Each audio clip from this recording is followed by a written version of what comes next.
G'day there, everybody. Welcome to the second edition of the Valo Microsoft Ignite shows. Now, for everybody that is tuning in live, hello and welcome again to this episode. If you are watching the recording, I hope you enjoy it. And yesterday, as you would have seen, we had a couple of guests on, Cameron Dwyer and Daryl Webster, where we had a chat about everything that's happening in their world and also their sessions that they're participating in at Ignite and what they're looking forward to. Today, as you can see, I am joined with a guest, a colleague and technical guru at Valo, Mark Powney. Welcome, Mark. Thanks for having me, Daniel. It's great to be involved in such a interesting take on MSIgnite. Good to have you, mate. And we're going to be also joined by Helen Blunden in a couple of minutes as well. So we're going to bring her in and have a chat about what she's doing at Ignite and what she's looking forward to. But Mark, for everybody watching, tell us about yourself. Who are you? Who is Mark Powney? What do you do? Well, I guess I could say I'm a recent addition to the Valo team. A couple of months now. I'm also a community contributor to the Microsoft 365 space, both with software development in some open source projects, and also in the community more generally. I run a podcast as well, which we just started. Oh, Verdi told me that you just started a podcast. What is that podcast? Give it a quick little plug. I don't want to take liberties, but it's called 365 Days of Cloud. It's very community driven. And myself and Rabia Williams, who's just started at Microsoft, we've both taken this on as a little side project to keep things interesting and mixed up. Very, very good. Now, you've had a chance to have a look at some Ignite sessions. What's sparking your interest and what are you looking forward to? Well, there's a couple of things. I think the themes that I'm interested in, there's the, I think, Cortex, the project Cortex has been a thing that we saw it late last year, didn't we? They started talking about it. I'm interested in where that's got to. Almost a year later, although we are having Ignite this year a little earlier than what we did last year. So that'll be interesting because it's all about knowledge management, right? It's all about the how to automate the creation of knowledge or the findability of knowledge or those kinds of things. So I think that's a really great piece of the Microsoft 365 puzzle that could fit in very well for what we're seeing with customers. Yeah, I think that's a very big space, and there's definitely a lot of interest around that knowledge management and specifically Project Cortex. All right. Now it's time to bring on our guest, Helen. So let me just bring her into the stream now. Hello, Helen. How are you? Hi, Daniel. Hi, Mark. How's it going? How are you? I'm fine. We are going very well. Now, we're based in Melbourne. You're in Melbourne, so we're obviously pretty well locked down at the moment. How is that? Before I go to intro you, how is that going for you? Look, in the initial days, it was all right. I thought, I work from home. How hard can this be? It's all good. But lockdown version 2.0 was a lot harder than I thought. I'm missing my family. I'm missing my friends. I can't wait till I go to a cafe and have some breakfast or some lunch or dinner with friends. So I'm ready to escape from this house arrest. We're almost there. We're almost there. Now, thank God. Now, Helen, you are a community manager at Adopt and Embrace. Tell us what a community manager does. What is the day in the life of a community manager? Right, a community manager is all about building, I guess, an environment, a supportive environment where members of the community can engage, contribute, participate, share their knowledge. And I've been doing the community manager role for Adopt and Embrace for now close to around 2 years. So in a nutshell, what we're doing is we are creating a community with our customers. So all our customers that we work, support, provide guidance to, that we help service, we've got a longer term relationship with them because we bring them into a community. And so all these people that we've worked for, that we've helped out with, we can offer support and create this community with them on a longer term basis. And then what happens is all these customers and people pretty much then share knowledge, share their own experiences, share their stories of how they're doing things within their organizations amongst themselves. And so that's what I've been doing at Adopt and Embrace, and it's been a lot of fun. Yeah, okay, that's excellent. Now, I understand at last year's Ignite, you were let me get the term, a community reporter. Yeah, I loved it. You did. And so is that obviously Ignite this year's changed a hell of a lot in terms of with the situation, all remote and presenters and attendees connecting remotely around the world. How are you seeing this year's Ignite being, first of all, put together, but also there looks like there's going to be a lot more engagement from the community around the certain sessions? God, it's certainly different, isn't it? How far we have come going from big conferences that are in person to big conferences that are online, and it's completely different. I remember last year I was so excited to be part of Microsoft Ignite because I had never been to such a big conference, and I would strongly recommend anyone who's listening, if you want to go to a big conference and actually see just the sheer size and scale of something like this and what happens behind the scenes, do it, go for it. In fact, put your name down and become a global reporter, which is what I did. I just kind of submitted an application, did my little video, I was selected, and it was an awesome experience. But then moving now to what is happening online, it's completely different in the sense that you've got to try and engage people in different ways and engage them in such a way that they're going to come back to the screen. Like a lot of us, we're all screened out, right?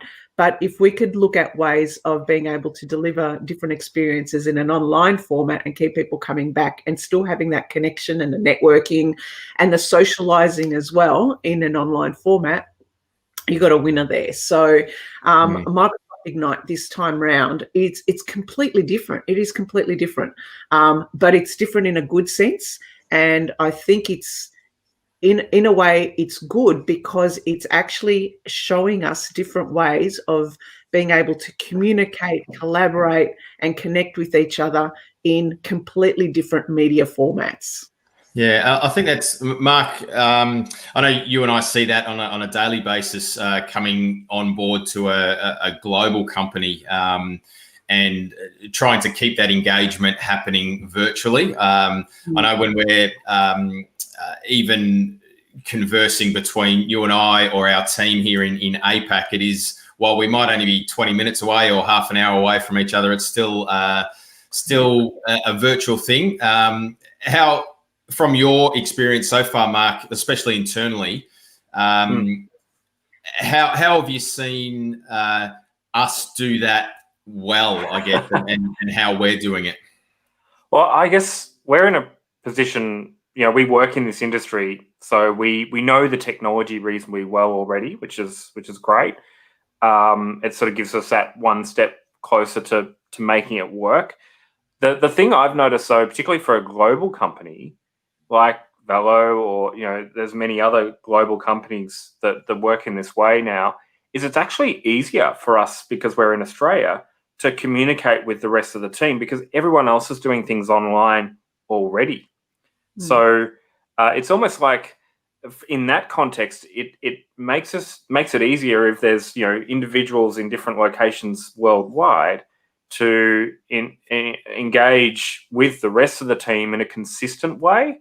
You don't miss out on that meeting that's in person in a meeting room somewhere because everyone's doing it online anyway. So there's an interesting sort of vibe I've seen in that sense, particularly coming on board with Valo. But I also am very well aware of the screen fatigue, right? The I was about to use another that other 4-letter software that we don't like to talk about. It's apparent across not just work, though, isn't it? I think there's screen fatigue that if we're going to engage with our friends, our family, that also creates some type of fatigue, and it's very low level stuff. It's like that delay that you get when you're listening to people, and you there's echoes, or there's all sorts of things that go wrong with the technology, and that all creates a sort of I just want to sort of take some time away from it, but you don't want to lose the connection as well. So it's an interesting kind of you need to find the balance, don't you?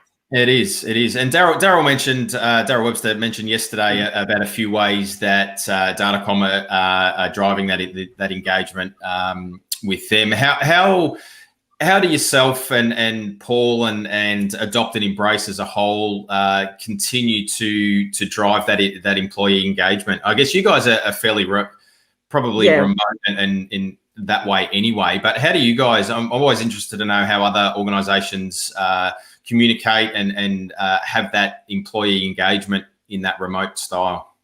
Yeah, me too. It's always interesting, and you can always learn from other people. So for us, we understand that there's obviously a time and a place for work-related discussions to happen in real time, but we also some examples I'll give you.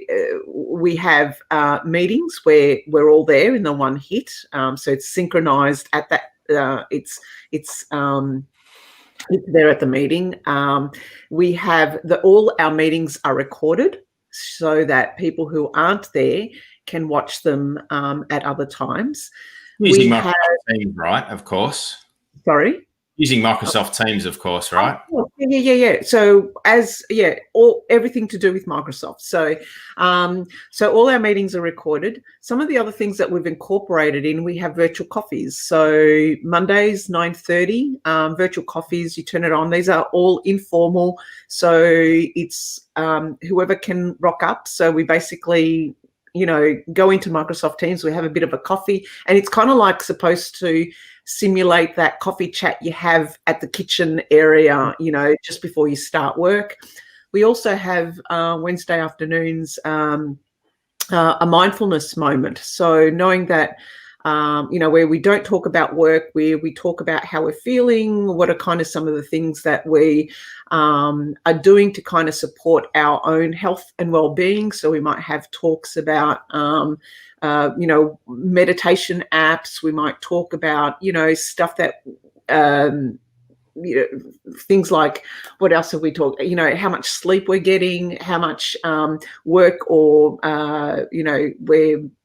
if we're experiencing any pressure, what can we do to kind of overcome that? So that's mindfulness, a mindfulness moment every Wednesday. And then on Fridays, right at the end of the week, we have a weekend wind down. So again, we just turn on the computer, turn on Microsoft Teams, and we basically have a chit chat about what we're going to do for the weekend. So we incorporate elements of the social stuff within our work week, but we do also have, important critical team meetings that are all are recorded.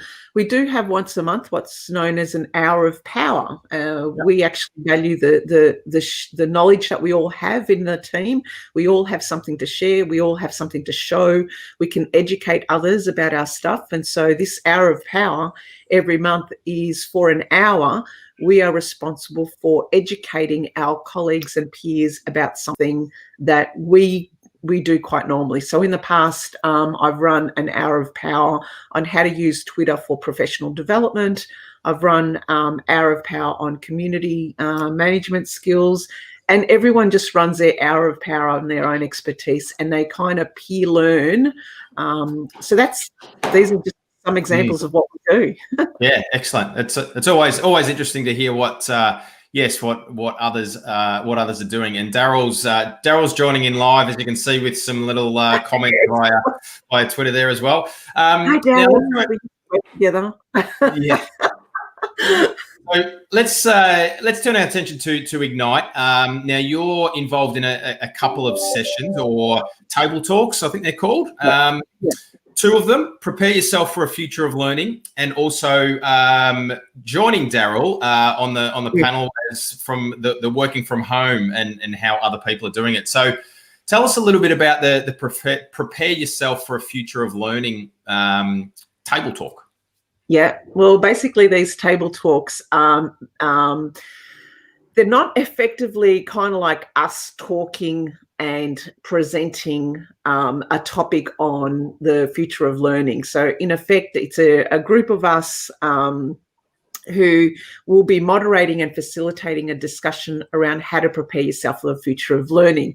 I don't know why everything now is a future of learning, technically, or the future of work. Technically, we are in it right You're now. in it. That's right, yes. We are swamped with information. And so what we're going to cover is basically kind of like some high levels of how is everyone learning and keeping up with constant change that is happening within their workplace and in their life. What are kind of like some of the new skills that they might need to overcome the overwhelm of completely and being continual learnment. We'll also talk about and hopefully I'm hoping that there's going to be a lot of audience engagement in the sense that we'll ask the questions and let people actually provide their tips, recommendations and ideas of what they're doing to kind of skill up, keep up to date with the like constant change in Microsoft knowledge, Microsoft products. So hopefully we can talk about how people are doing their skills and certifications, maybe talk about Microsoft Learn. I'd like to also weave in some of the exercises that Ignite are currently doing with regards to, they've got a cloud challenge where people can actually do certain skills and certifications during the time of Ignite, and a winner gets a certification paid for. So there's a whole heap of different things that Ignite are doing around learning that we can also weave into this table talk. Now, the table talk is not going to be recorded, unlike the other sessions. So we've got 30 minutes. It's very quick. It'll be just a facilitated discussion with anyone who'd like to join us about, what are some ideas that kind of level up their learning skills. Yeah, excellent. Sounds good. And obviously the working from home with session with Daryl, that's an APAC table talk. So that's along we chatted to Daryl about that yesterday. Now, what else? I'm assuming, and I'm sure you've gone through other sessions and the areas of interest for you. What other sessions outside of your amazing ones, obviously, are you looking forward to consuming? Yeah, the ones I'm looking forward to consuming, as you mentioned, look, apart from, obviously, I want to see the CEO's address on digital resilience. Also want to see Jared Spataro's presentation. Oh my God, the cat's just jumped up. Yes, we got it. On cue. On cue. Everyone, this is Pud. So yeah, I want to see the future of work. These are all the general presentations which I'd be interested in. But like Mark, you mentioned Project Cortex. So I did a bit of a search, and it's going to be a few sessions on Project Cortex. I'm really interested in how this is going to work, because I'm more interested in how people are using these tools to innovate, to engage with others, to kind of look at ways of how they could skill up or level up the way that they learn and connect with other people. So I'll be looking out for Project Cortex. I've also got an interest in the Power Platform. I've been dabbling with Power Platform, trying to teach myself Power Automate. So I'll probably kind of take a back, kind of just watch these presentations and be quiet, because I'm still a big learner in this area. So Power Platform, future of work, anything related to learning, Project Cortex. And I'm also thinking at some time later on, I'm really interested in what other industries are doing with regards to how they're applying Microsoft. And I really love what the education people are doing with Microsoft, because there's a lot we can learn from the Microsoft education space that can be applied in other workplaces. So I'll be looking out for those, but I think they're all going to be through Microsoft Learn, the video. There's a video platform that will be available, and I'll be checking out those education ones there too. Yeah, I actually think that the concept of table talks at MSIgnite, it's a really good one. It's like a new way of engaging, I guess, in a way that hasn't been done before, because of this global connected approach to the way that conferences are done now. I mean, Microsoft's kind of had a practice run with Build at a similar scale, Microsoft Build back in May, and this is like a good couple of months later, and some of these ideas on how they're engaging the community as a whole, and obviously involving people like yourself, Helen, is a really good one to look out for. Thanks, Mark. I see those table talks, when you go to conferences and you sit around in those tables of 8 or 10, like they're not recorded. Basically, a facilitator comes around, asks a question, and then you're chit-chatting and you discuss it. It's exactly that, but in an online format. So if people are thinking that we're going to present something, it's going to be formal, that's not the case. We're simply asking questions and have everyone being able to engage in that discussion and get something from it for themselves. Yeah, it's interesting as well. You mentioned the Microsoft platform and how it's used in education, and what we can more generally learn from that. Learn from education. Isn't that an odd thought? But the concept of being able to facilitate a classroom-like environment, how that could also apply to a work environment in terms of collaborating, or there's another word that I've seen, ideation lately. How do we generate those ideas in a way, because we are all that are in our homes, right? So it's such a different sort of shift in the way that the brain sort of picks up on that. It is. I mean, my background, I'm not a Microsoft valued professional. I'm not an MVP. I don't come from a Microsoft background. I come from a learning and development background. So in my previous life, I was an instructional designer. So I helped organizations be able to blend up their face-to-face programs and put them into a social and virtual delivery format. Pre-COVID, no one really understood what I did. So they just said, why would we want to run stuff online and face-to-face as well? We'll just run it all face-to-face. And I would say, no, blend it up, because people can learn in different ways. They could learn through different mediums. They didn't get it. But post-COVID, now the penny dropped. And so now there's organizations saying, we've got all this content, we've got all this face-to-face courses. How do we deliver it in such a way that maintains interest, that engages people, that uses both synchronous and asynchronous delivery?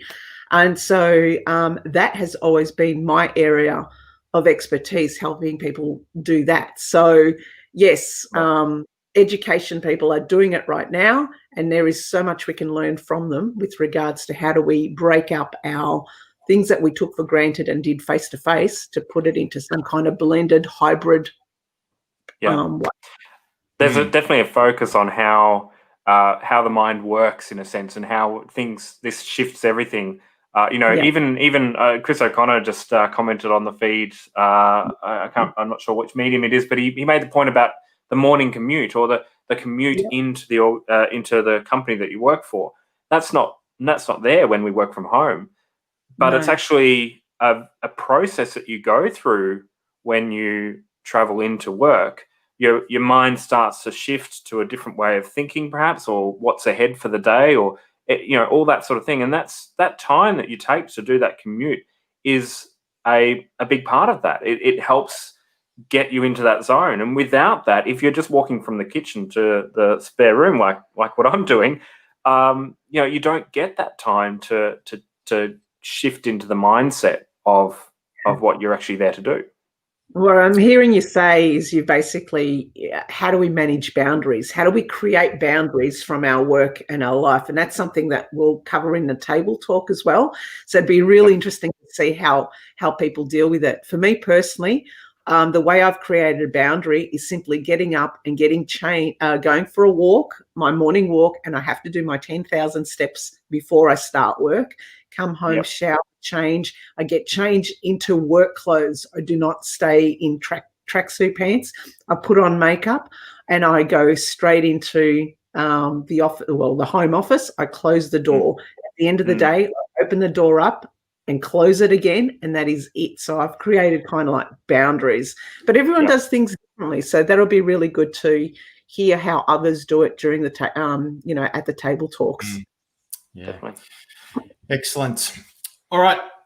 Thank you very much, Helen. We've come to the end of the episode. So really, really appreciate your time this morning and sharing your insights into Ignite, your sessions, but a little bit about yourself and your little friend behind the other way. Yep, there you go. Very, very good. So yes, once again, thank you very much. I hope those sessions go really well for you, and we'll definitely catch up after the event. We'll take stock of what's happened over Ignite and throughout your session. So once again, thank you very much for joining us, and for everybody watching, thank you for tuning in. If you are watching it on the recorded stream, I hope you enjoyed the episode, and there will be another couple of episodes coming your way next week. So thank you very much, Helen, Mark. Thank you, Daniel. Thank you, Mark. Appreciate it. No worries. Have a good day. Cheers. Bye. Very good. See you, Put. All right.